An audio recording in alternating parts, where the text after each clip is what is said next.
You are listening to the Mad Music Marketing Minutes podcast with your host, Billy Gryzak. Brought to you by MusicMarketingMind.com. Personal music career support services. The show starts in 5, 4, 3, 2, 1.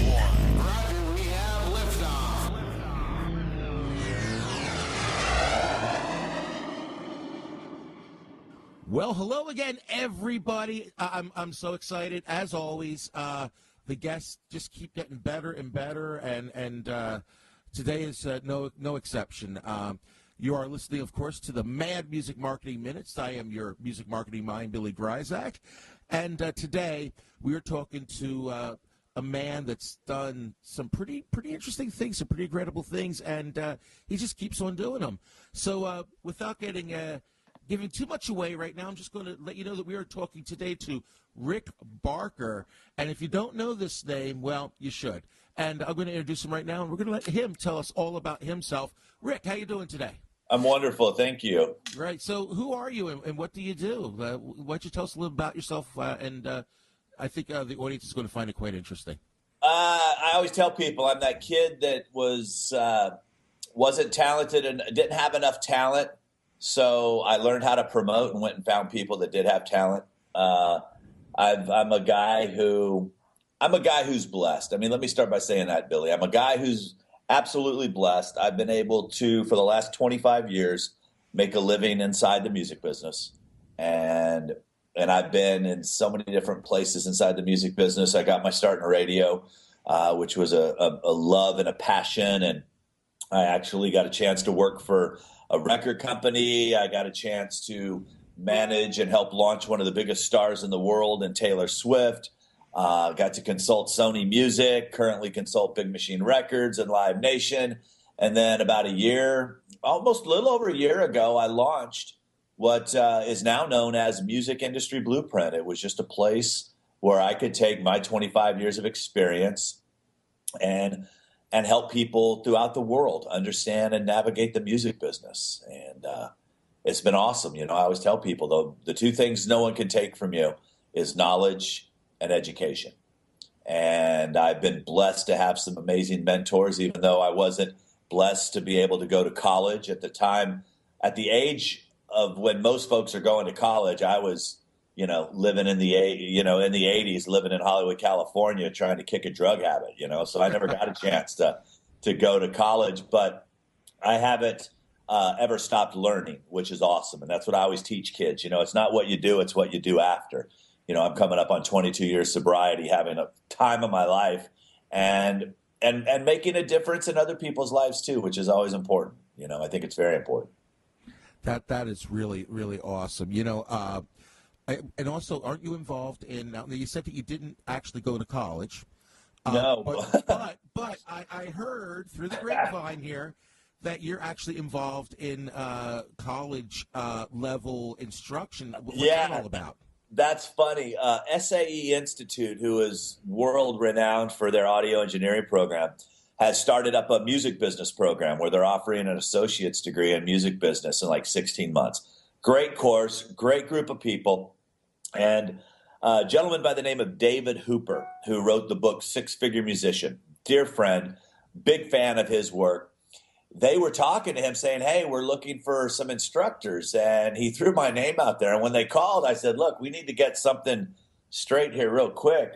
I never went to college. So you got all these, professors with these masters and all this kind of stuff. I said, that's not me. Are you cool with that? They said, yeah, we're very cool with it. We've seen your resume. So, I actually teach a entertainment marketing class, and I'm going to be helping rewrite the curriculum for their music business program, because I firmly believe that if you want to learn how to be a manager, you need to manage.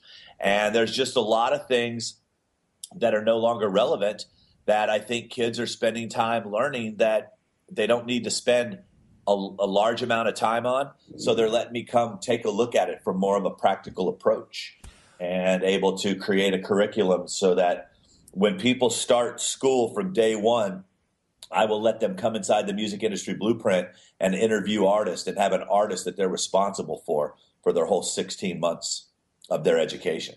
So you want to learn how to be responsible for an artist? I'll teach you from day one. So yeah, so I'm excited about that. I want to sign up. I'm like, you got me hooked already, man.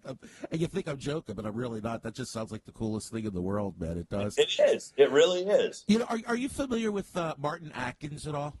I'm not. Give me the aspect of how I would know him. Okay, well, Martin Atkins, and if you don't know him or haven't met him yet, then put him on your list, because I know you just got off the phone with someone very famous. We won't throw names around right now, but this is another dude that's been around. He used to be the drummer for Johnny Rotten and Public Image Limited, and later he worked with 9 Inch Nails, did a bunch of stuff, but he was in a similar situation with I don't remember which college it was. I don't remember if it was Berkeley or one of the others, but basically he came in to teach touring, I think. It was, you taking your band out on the road and touring.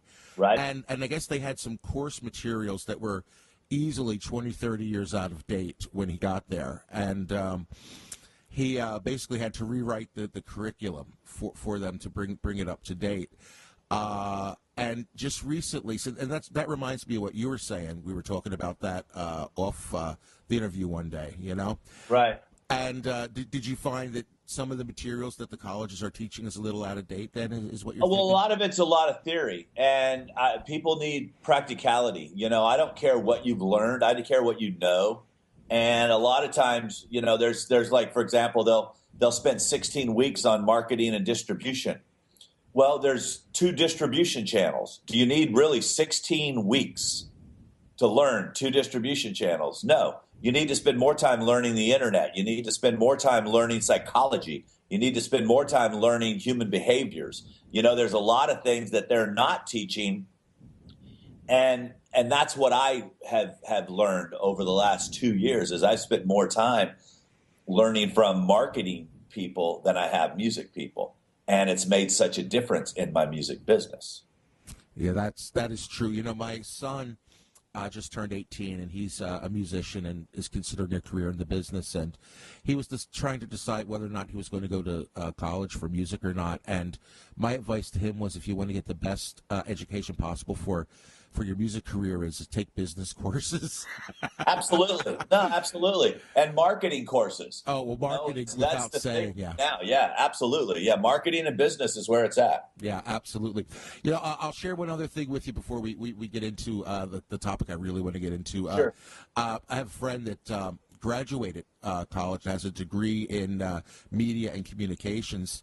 And when he got out of college, and start looking for jobs, they said that he wasn't qualified for the jobs because I guess the things that he was learning was out of date. And one day I was trying to explain to him, this is a younger guy, what podcasting is, and he was clueless about podcasting. And this is a guy that came out of college with a degree in media and communications. And it just makes me very worried about what's going on in education when they're preparing these people for careers in the music business and entertainment industry and stuff, So I think it's awesome that folks like you are stepping in, with real world experience. You know what I'm saying? Well, I'm blessed that there's an avenue for that. Yeah, it is truly, truly wonderful.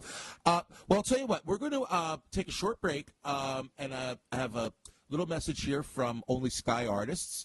And then we'll get right back, and I'd like to talk about management, because I know that's something near and dear to your heart. So we'll be right back, and we'll talk about management. Hey, thanks, Billy. For all your social media accounts, Facebook, Twitter, Instagram, even Reverb Nation, the only link to have in the About section is a link to your website. Sending all visitors back to your website where you can get them to sign up for your email list is a great plan. Don't send fans from Reverb Nation to Facebook or from Facebook to Pinterest. They can like all your social media accounts after they are on your email list. Hey, this tip was brought to you by Only Sky Artists, the creators of Music Fan Attractor. To find even more out-of-the-box ideas like this, head on over to onlyskyartists.com/tips. There you will find the 7 biggest traps musicians fall into when marketing their music online. That's onlyskyartists.com/tips. And now, on with the show. Okay, so anyway, we're back here with Rick Barker. And I've been listening to, or actually, watching your new video series. It's was it 25 minutes from Nashville. 25 minutes from Nashville, which, by the way, is brilliant. And if anyone has not seen that yet, you got to check it out. Where can we find that video series at? YouTube.com/Rick Barker Music. Awesome. And right now you're in doing a series on management and managers. I saw the first in the series. I don't know if you've released it. I released the second. I released the second part today, and then I did not release the third part because we had some ice on the road. So I wanted to stay focused on the road. So I'll do that part tomorrow. Sure. But the whole series is just basically, it's just random thoughts. You know, my coaches who work with me on the internet marketing side said, you know, Rick, you've got a lot to say. You need to do a blog. I said, I'm not a writer. I'm a talker. And with technology, I was able to just take a little mount, drop my iPhone right up in the windshield of my car where you would have like a GPS, and I just talk, and it's like I get a lot of people that ask me questions. I'm constantly trying to figure out ways to help people. So my commute time from my house to my office on Music Row is about 25 minutes. So that's where the idea of 25 minutes from Nashville came up. And then what I do, which is even funnier, Billy, is when I get to my office and I upload it, after I load it to YouTube, I take the URL and send that to a virtual assistant in the Philippines, and they transcribe it for me. Are you serious? So, yeah. So what's going to happen is when I launch my website here in the next 2 weeks is I'm going to be able to launch 10 videos, 10 blogs. I'm going to strip the MP3 and have 10 podcasts and be able to rank real high on Google because I will flood the market with a whole bunch of cool stuff. That's brilliant. And I'm writing this down so I can steal that, just so you know. No, absolutely. Absolutely. Well, so that's the concept of the podcast. Excuse me, the vlog. Was that what it is, a vlog? Or I guess they're called video blogs. Video blogs, yeah. So that's the concept, but I'd like to talk a little bit about the series that you're doing right now, which is the series of managers. And there's been a lot of controversy on in the marketing circles, in the band circles about managers, management, and the whole DIY movement. A lot of people, I think they believe that DIY means you have to do everything yourself. And to a degree, you sort of do, at least when you're starting out, but very quickly you find that that's just impossible. Yep, absolutely. So at what point, like as a new artist, because we get a lot of new artists listen to the show, at what point, like I've decided, this is my career path. Sure. And now I'm going to write songs and I'm going to be a rock star, whatever. Yep. Do you kind of want to give a little mini blueprint there of what you think might be a good route to take to get you to the point where you need a manager or you don't need a manager or any other thing? Well, you've got to have something to manage. Your social networks are yours. They're not your manager's responsibility. The bigger problem that most people have, Billy, is they don't know what a manager does. A manager is the head coach. And the record label is the offensive coordinator, and the booking agent is the defensive coordinator, and the band is the safeties coach. And there's all these different people that the manager is the go-between between them and the artist. My job as Taylor's manager was to communicate with the label, communicate with the promotion staff, keep her schedule, communicate with the booking agent, make sure that her merchandise company was up to speed. So what the manager does is filters all these things. And for being that person and doing that job, they get paid 15% of what the artist makes. So if you're an artist that's not generating any money, what's the chances of you getting a qualified, experienced manager? Not real good. Now, it's not that it's impossible. So let's say that I already manage Tim McGraw. And Billy comes along, and I'm already making a living managing Tim McGraw, so I don't need Billy's money, but I really believe in what Billy's doing. Then that manager may come on and take on a newer act. So when there's a whole bunch of moving parts in your business, that's when it's time to secure a manager. What I recommend is start saving your money so that you can pay that manager, because whether you're making that money or not, the manager's doing the work every day. And the manager needs to be paid for what he's doing. I was blessed in the situation that I was in with Taylor is that my first year I was on a salary. I wish every manager had the ability to have that opportunity because I didn't have to go out and take crap gigs to try to get myself paid. I could focus on what our goal was. And our goal was to turn her into a hard ticket act. So for all these parents that are spending a fortune on recordings and photo shoots and video shoots and chasing songs at radio, take that money and go hire somebody as a consultant who's got experience that can help guide you and get you in the right direction so that when you do start recording records and doing things, you can actually hopefully, start making some money. But people right now are spending money on the wrong thing. That's why I started my consultancy. I felt there were a lot of people that had questions that couldn't afford a manager, but you know what? They might be able to afford $10 a week to have access to me. They might be able to have, afford, $1,500 a month if they want more of my time, or $5,000 a month, or depending what the situation is, because you don't need a manager every day, but people, so that's why I created my model. My model was basically, I'm like a virtual manager for a lot of people. Right now, I've got over 200 clients in 18 different countries and 15 different formats.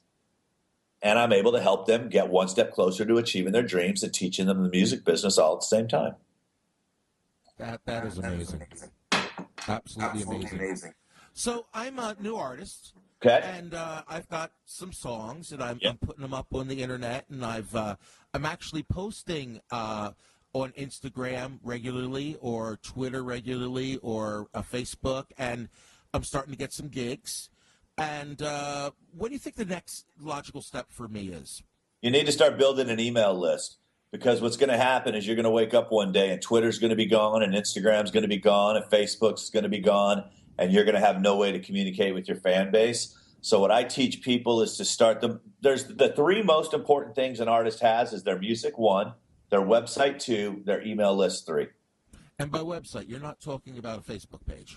You don't own it. You don't control the messaging. You don't control anything. A Facebook page is only seen. Your post on Facebook is seen by 3%. So if you have 100 people that like you, only 3 of them are seeing your message. So no, the website is something that you own, that you control the message. It's where you dictate what happens. So you can go to Bandzoogle, you can go to Homestead, you can go to a lot of different places, Wix, a lot of places to get free websites. But every artist has to have a website, and their social media should be used to get the attention of their fans and drive them to their website so that they can then capture their information and start building their own conversations with them at that time.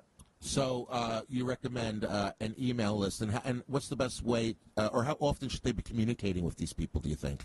Well, it really depends on their audience. If you're going to try to send a newsletter and tell them all the cool things you're doing in the business, probably not a lot, because most don't have a lot of cool things going on. But if they start writing emails like they're writing to their friends, keeping them up to date with what's going on and asking about them, I say every other week, once a month at the longest, every other week, if you start having some traction and have, as you start building your fan base. Now, as you're starting to build your fan base, obviously you're going to need to get out there and play. Now, I know that you're in the Nashville area, obviously, and I have a lot of friends down there. And is it possible to actually make any type of, living off of this as you're starting out, or do you need to supplement it with something? Because you probably need to supplement. I mean, right now it's like, I tell people, become the best you in your town first before you try to come to New York, Chicago, LA, Nashville to stick out, because you won't. There's so many talented people here. And because there's so many people here in Nashville, you find yourself playing for tips. They don't have to pay you. So what I encourage people to do is go create your own gigs. We do a thing right now with a bunch of 15-year-old, 16-year-old girls called the Living Room Sessions. We've got fans paying us $300 and $400 to play house parties. Really? Yeah, and they'll go and make another $300 or $400 selling merchandise and only playing for 40 people, because everybody there gets something and wants something. People just seem to think that they need to be on the big stage and that's going to solve all their problems.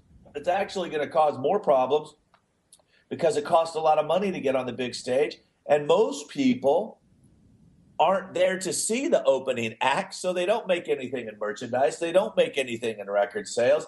They're barely getting anything paid to them by the band, but it costs them to get there. And then they're like, oh, man, I don't have a gig anymore. Now, where I live, I've not heard of anyone doing house concerts here. I live in the Green Bay, Wisconsin area.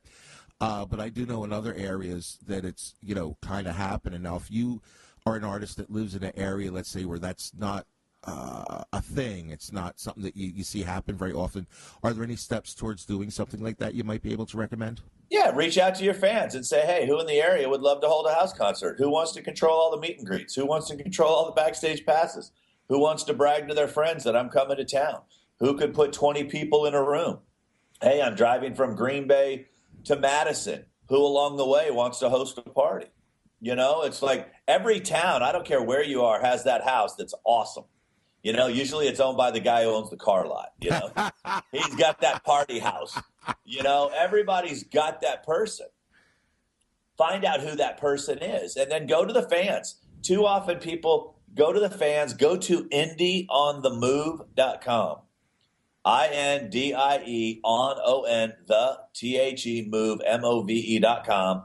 It is a free website. You can type in your city, how many miles from outside the city. It'll list a ton of venues, contact information, what kind of music they allow. Book yourself 2 or 3 shows that way, and then go to your fans and say, hey, I'm on my way to Green Bay.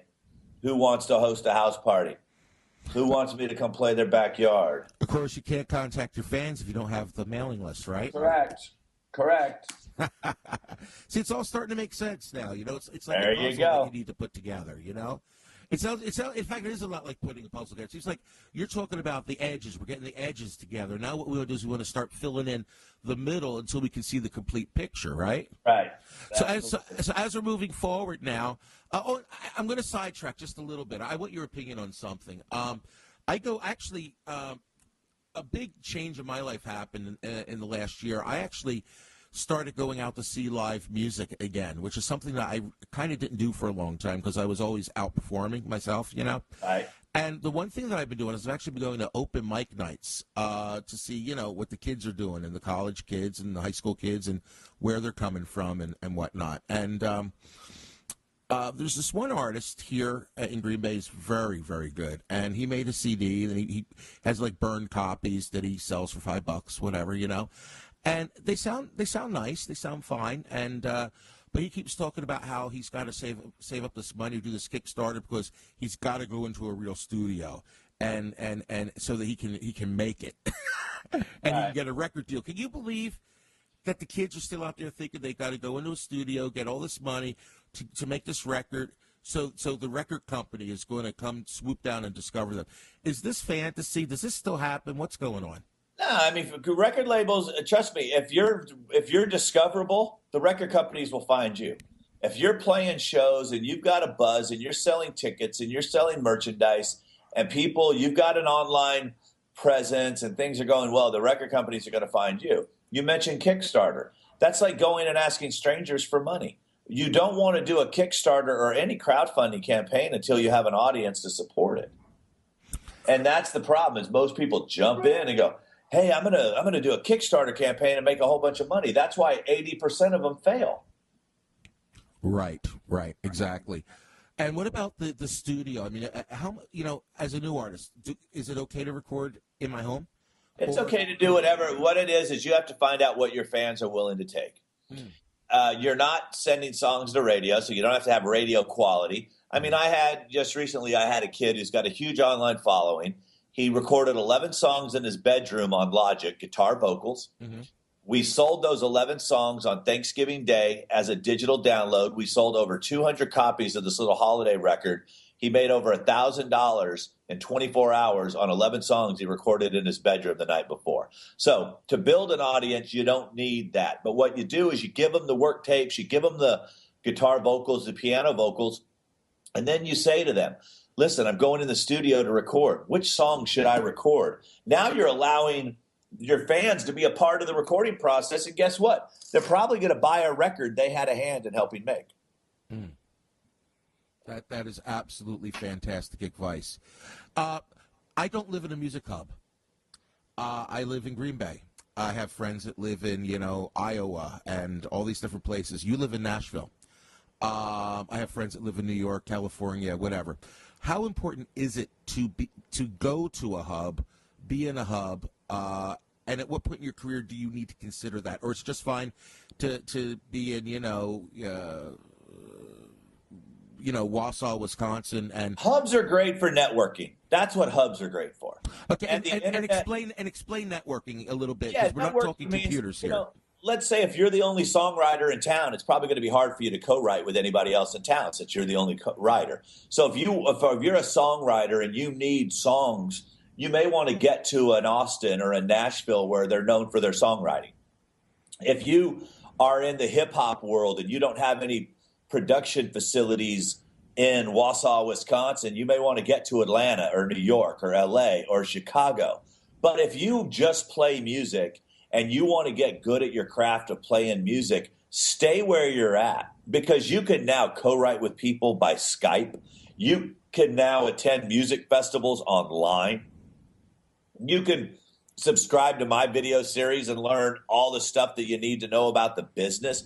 You don't specifically have to be there, because when you come here, now all of a sudden you ain't nothing. You're one of thousands of very talented people. It's hard to shine your light here.